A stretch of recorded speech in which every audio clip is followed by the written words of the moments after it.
Dari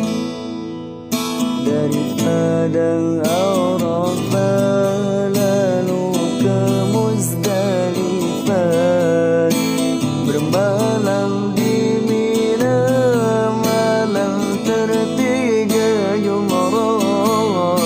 Dari Padang Arafah lalu ke Muzdalifah, bermalam di Mina malam tertiga Jumrah. Syarat rukun haji sempurnalah sudah, syarat rukun haji sempurnalah